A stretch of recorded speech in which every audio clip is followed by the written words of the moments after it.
Eu vou partir de uma direção completamente diferente, utilizando então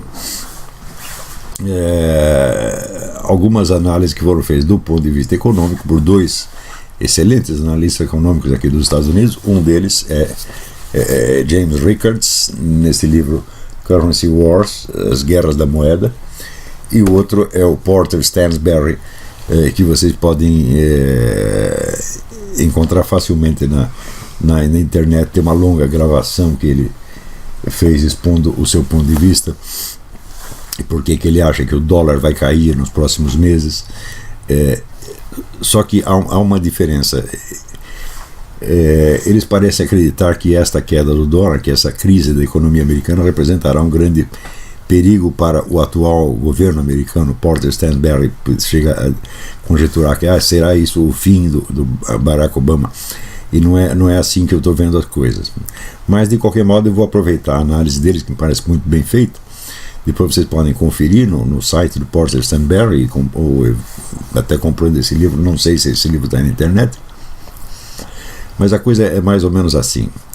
Desde os famosos acordos de Bretton Woods, os Estados Unidos são o único país do mundo cuja moeda não precisa ter lastro, porque como funciona, como o dólar é aceito universalmente como moeda de troca, né, importação e exportação, então o valor dele está garantido, quer dizer, automaticamente. Isso quer dizer que o governo pode imprimir quanto dinheiro ele bem entenda, sem que isso cause necessariamente a desvalorização da moeda. Acontece que nos últimos anos os Estados Unidos vêm se endividando cada vez mais. Quer dizer, até 1970 os Estados Unidos eram o maior credor do mundo, agora são o maior devedor. A dívida vai para muitos trilhões, e só na primeira gestão do Barack Obama ela duplicou. Então isso acaba criando uma situação que cujo resultado é bastante previsível. Quer dizer, os outros países começam a conjecturar se não seria vantagem livrar-se do dólar. O dólar como moeda internacional significa o seguinte: significa que se, por exemplo, a Austrália quer comprar uns tratores da Alemanha, ela não pode comprar diretamente, ela tem que primeiro comprar os dólares e depois pagar com os dólares o trator. Então, mais recentemente tem surgido uma tendência geral de abandonar o dólar como moeda internacional e usar ou as moedas locais, ou mediante acordos bilaterais, ou fazer assim, um pool de várias moedas, ou mesmo criar uma nova moeda internacional. Isso quer dizer que a partir desse momento a garantia do dólar, que é o comércio internacional, acaba e naturalmente o dólar desvaloriza. Então, numa circunstância normal, quer dizer, numa democracia onde vigora lei e ordem e o processo político ocorre normalmente, então uma crise econômica geralmente provoca a queda do governo. Vamos supor que fosse uma crise interna na Inglaterra, por exemplo, né? Então a moeda desvaloriza, aparece o desemprego, a crise geral, e naturalmente o pessoal então derruba o governo. Na Inglaterra é muito fácil você derrubar um governo, né? Simplesmente troca o primeiro-ministro. Mas as coisas não são bem assim aqui nos Estados Unidos. Por outro lado, a gente vê que as nações que estão mais interessadas em livrar-se do dólar como moeda internacional, várias delas já têm acordo. Por exemplo, existe um acordo da China com a Austrália, eles não usam mais o dólar, né?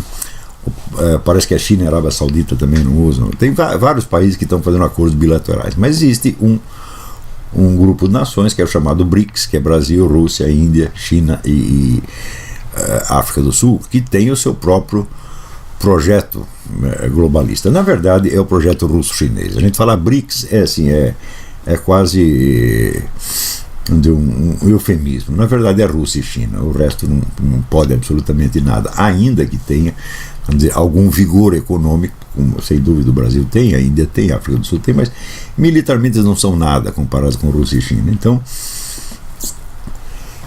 o BRICS não é nada mais do que o esquema russo-chinês, né, maquiado, né, como, aliás, é uma coisa tradicional na política soviética,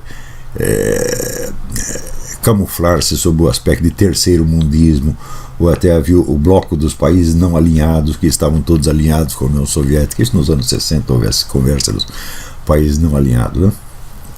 Então, não alinhado quer dizer que estava alinhado com a União Soviética. Então o BRICS é mais ou menos a mesma coisa do ponto de vista assim, da sua fachada.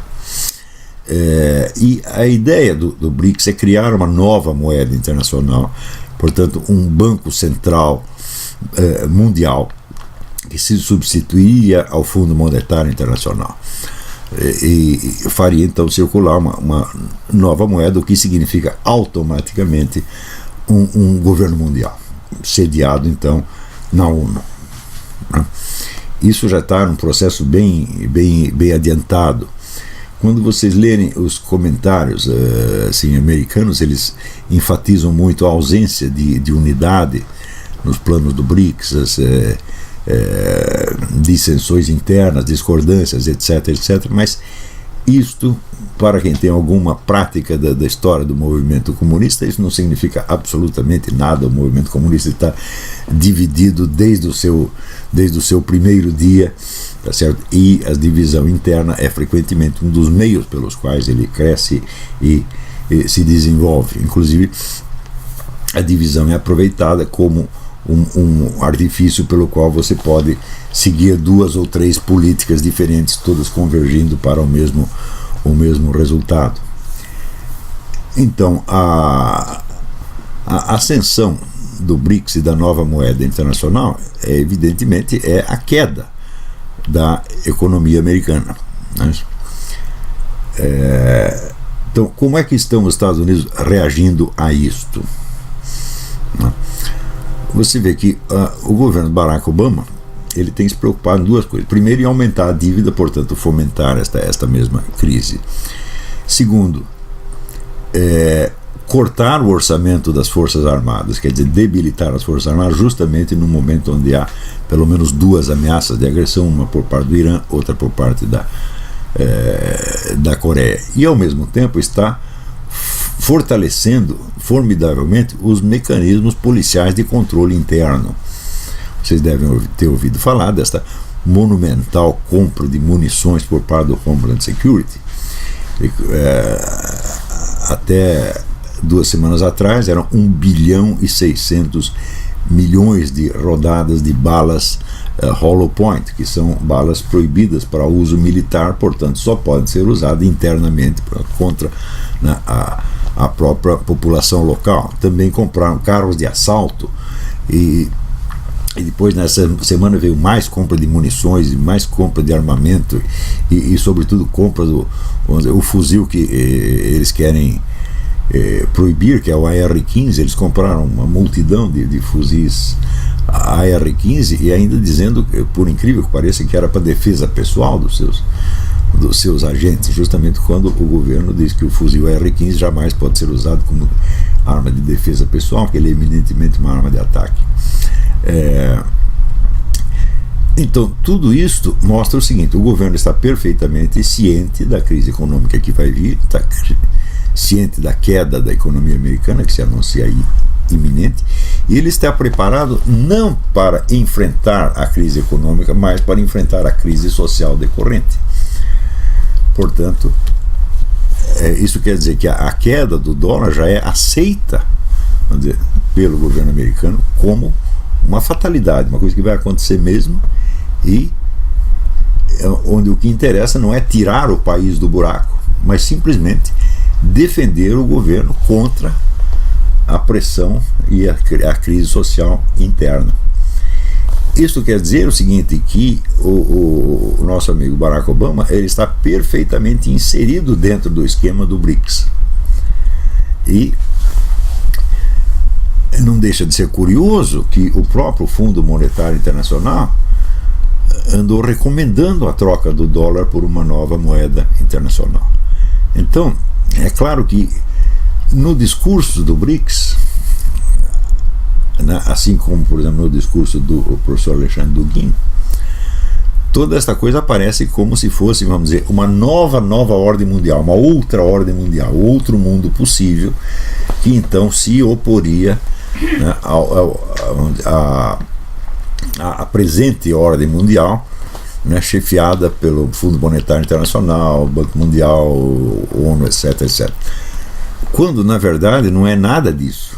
A gente vê que todo este esquema globalista ocidental está favorecendo essa ascensão do BRICS. O BRICS não existiria sem o investimento ocidental lá, tá certo? E, sobretudo, quando nós vemos que esta elite globalista ocidental, ela apoia, né, o Barack Obama, quer dizer, incondicionalmente, quando evidentemente a política do Barack Obama está voltada mais para fortalecer o BRICS e quebrar a espinha da economia americana do que para qualquer outra coisa, então nós vemos que esta competição entre dois esquemas globalistas, ela é mais fingida do que real.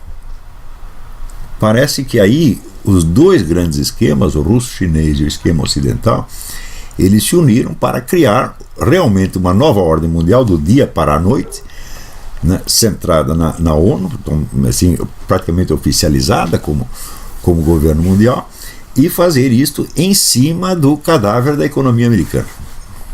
Como, aliás, eu já vinha dizendo há muito tempo, eu só não tinha entendido, vamos dizer, a rapidez com que esta coisa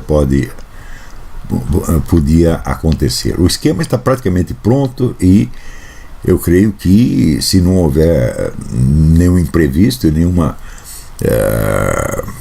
pode haver imprevisto, porque esse esquema globalista ele já falhou várias vezes, na verdade eles contavam em ter um governo mundial na década de 80 do século passado e não criaram até agora. Então pode haver algum contratempo, mas se não houver nada, em menos de um ano esse esquema vai estar funcionando e a economia americana vai começar um declínio sem precedentes.